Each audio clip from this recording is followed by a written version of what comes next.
Pourquoi les journalistes continuent-ils d'être emprisonnés malgré la dépénalisation du délit de presse? La faute au nouveau code de presse, et les organisations de presse y ont leur responsabilité. Je me souviens comme si c'était hier. C'était en décembre 2019, et comme vous le savez, je suis membre de commission des lois. Quand la loi portant code de la presse et de la communication est arrivée à notre commission pour l'étude au fond, l'article 3 déjà m'avait interloqué. Article 3. Le présent code exclut de son champ d'application les activités de production cinématographique. Les réseaux sociaux sont également exclus du champ d'application du présent code, lesquels sont soumis aux dispositions du droit commun.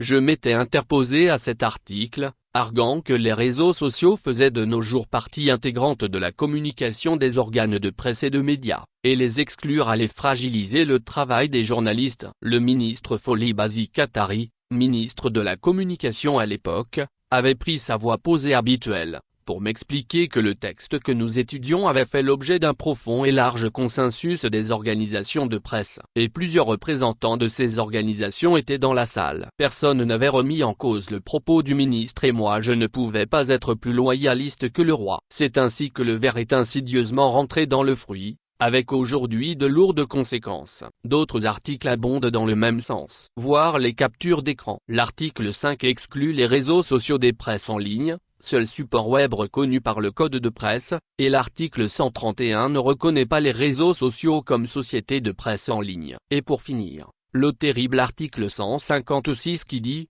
article 156, tout journaliste, technicien ou auxiliaire des médias, détenteur de la carte de presse, qui a eu recours aux réseaux sociaux comme moyen de communication pour commettre toute infraction prévue dans le présent code, est puni conformément aux dispositions du droit commun. Voilà pourquoi Ferdinand Haïté et Loïc Lawson ont été emprisonnés. Malgré leur détention de la carte de presse, ils ont utilisé des réseaux sociaux, YouTube pour Ferdinand et Twitter pour Loïc, pour traiter d'un sujet certes journalistique qui ensuite a fait l'objet d'une plainte en justice. Ce faisant, ils ne sont plus protégés par la dépénalisation du délit de presse. S'ils avaient fait les mêmes publications dans leur organe de presse, journal papier ou journal en ligne, ils auraient écopé uniquement d'amende même après un procès. Certaines personnes se souviennent peut-être de la plainte pour diffamation que Madame la Première ministre avait portée contre le journal Liberté suite à la publication d'un article sur un prétendu meurtre d'un concitoyen par un de ses personnels. L'affaire avait été jugée, et les journalistes avaient juste écopé d'amende. Pour Anani Sossou,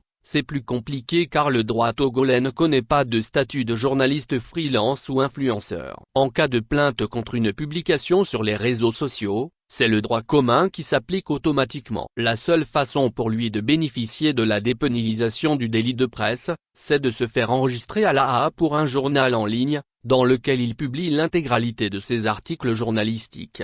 Il faut sensibiliser les journalistes sur ces subtilités. Tant que la loi n'est pas changée, ne publiez aucun article journalistique sur les réseaux sociaux. Faites enregistrer un site en ligne pour vos publications numériques qui aujourd'hui exigent une couverture en temps réel. Après, vous pouvez toujours partager mais sans commenter car votre commentaire même peut vous mettre dans la sauce. J'ai commencé cet article en indexant les organisations de presse, désignées à l'époque par le ministre comme ayant participé inclusivement à la rédaction de cette loi. Je crois personnellement que ces organisations n'ont pas pris le soin de consulter des juristes spécialistes des droits des médias. Elles ne seraient pas tombées dans le piège. Mais bon, trêve de complaintes. Ceci n'est pas trad. Il faut revoir cette loi pour intégrer les réseaux sociaux dans la communication de la presse. De nos jours, tous les médias ont leur compte sur les réseaux sociaux. Nous n'allons pas nous mettre en marge de l'évolution du monde. Et nous voyons déjà les ravages que cette disposition fait à la liberté de presse dans notre pays. J'aurais pu faire une proposition de loi pour corriger ceci,